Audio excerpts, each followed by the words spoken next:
We get it. We're back. Episode 6. What's up?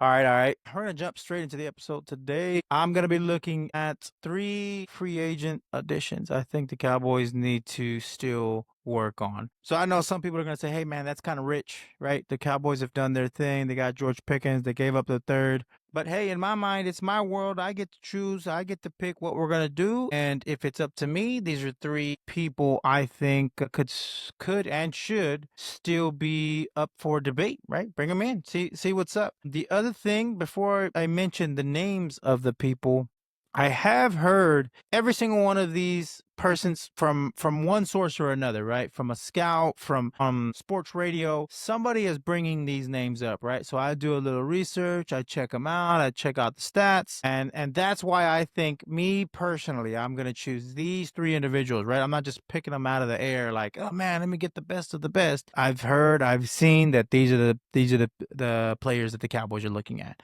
So that's first and foremost, right? Second thing is, all these guys, let me tell you something, they're still up for in free agency. What does that mean? Well, you can probably get them for cheap. Okay, so we're gonna look at 3 guys that are basically on the market. Just gotta throw some money at them and get them in here, and then I'm gonna look at a couple trade options, which is a little bit more far fetched, but I mean, it's still worth talking about because, again, there are sources that are saying, yeah, the Cowboys are probably looking at these people, right?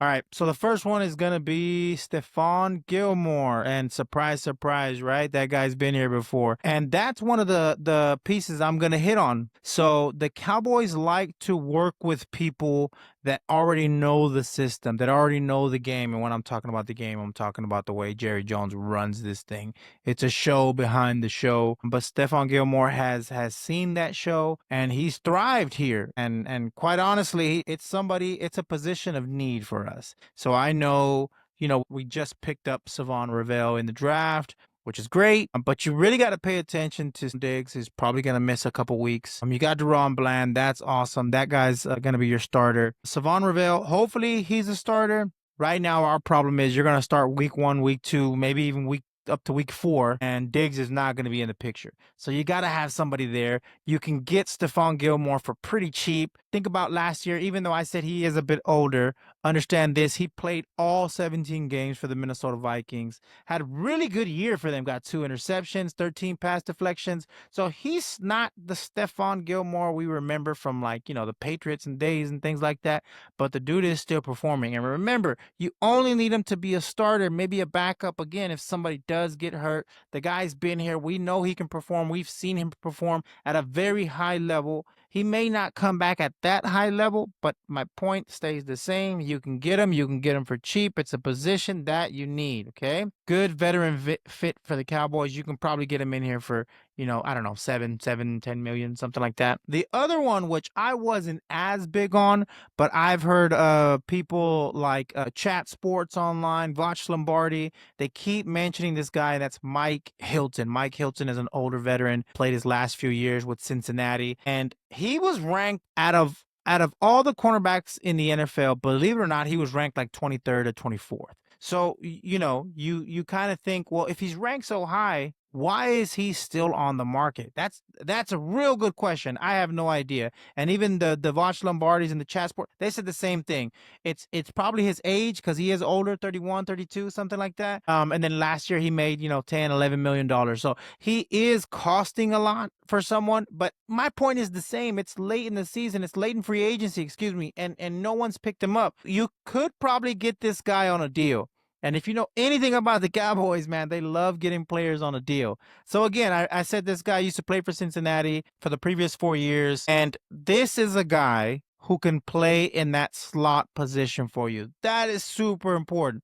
My dream scenario is, you got Durand on one side, you have Savon on the other, and then maybe a Mike Hilton can come in and play that slot for you in the meantime. And then just imagine when Diggs gets back and you can move those guys in and out, move those pieces around. We don't need somebody to come in, and we don't need this big contract for years and years. We need this one year guy that you're just going to bring in for a couple months, let him help you get to that finish line. So I think you can get him for, pretty cheap. Again, if Stephon is going to be asking for 7 to 10. This guy's probably going to be 10 or 11. So, you know, pick and choose who you want. I would say Stephon because Stephon's been here before. But if he's not an option for you, this guy's got slot experience for you. And that should really put him on the Cowboys' radar, man.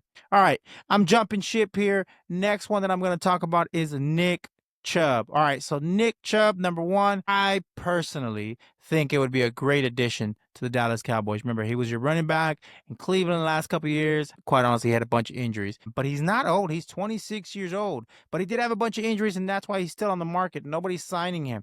Now, there's a video of him. Check this out. There's a video of him doing these unbelievable workouts where the dude just looks super crazy athletic, doing things he shouldn't be able to do at his size. And I don't know, maybe it's just me, maybe I'm wrong, maybe I'm just hearing the name Nick Chubb and it sounds good, right? Because I've already got Jadon Blue and I just need that power horse that can come and do his thing. The big person that I've seen more vouching for him is going to be Dez Bryant. Dez Bryant has gone multiple times on Twitter, talked about Nick Chubb, really wants him on the team. I think it would be a great addition. That being said, one of the guys that I listen to a whole lot is Brian Broaddus. He's an ex-Cowboy scout. He's a Super Bowl winning scout for the Green Bay Packers. He's saying it sounds like they're not going to be going after any more running backs. So, take this last one with a grain of salt. But I'm just saying, if you can get this guy in here for $1 million, throw him into that packed running back room you got anyway. Let them all fight it and see who the best 2 or 3 guys are at the end of the year. That would be some serious work right there. So my point being, it's not done as far as cornerback, as far as running back. And then the last one is going to be defensive tackle. Now, defensive tackle gets a little bit tricky because there's not any really good names out in the free agency market. But what you don't have is that massive 320, 340 pound player that can clog up that line. That being said, I still think it's a position we need to go after. We don't have any names right now to bring up, but what's going to happen is once training camps start kicking off and all that stuff, players are going to get cut eventually. Okay. Once rosters start, the pieces start coming together. So that may be something for us to look out for. I know that's a long ways away.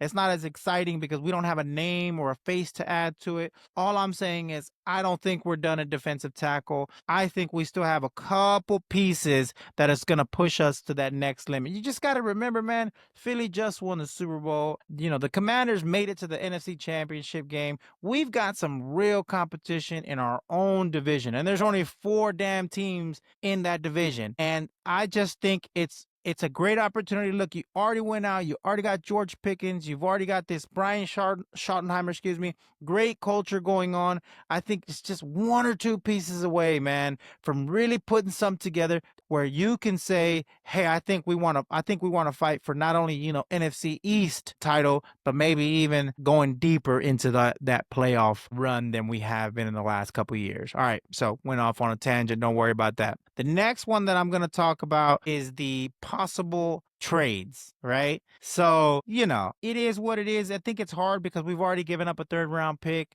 But hey, you gave up a 3rd round pick. You got George Pickens. Your team is way better. The name that's popping up a lot right now is Jalen Ramsey. And then the news came out that Jalen Ramsey bought a house in Dallas. So that only made the noise a lot louder about Jalen Ramsey coming to Dallas.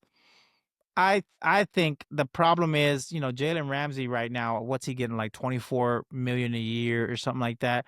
That's going to be the hard part for me. Is it's not just the trade itself. Like Miami's going to want something. What are you going to give up now? You already gave up a 3rd. If there's multiple teams trying to come after Jalen Ramsey, your problem is now you're in a bidding war for picks, right? So if you come out and like, man, I'll give you a 4th, and somebody else says, I'll give him a 3rd. Well, we don't have a 3rd, and we're not going to give up a 2nd. It sounds good to attach him to Dallas. Probably not something that you're going to be looking at. So no big deal.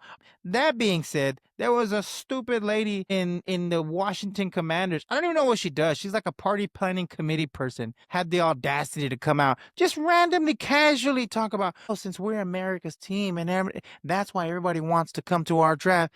Get the out of here.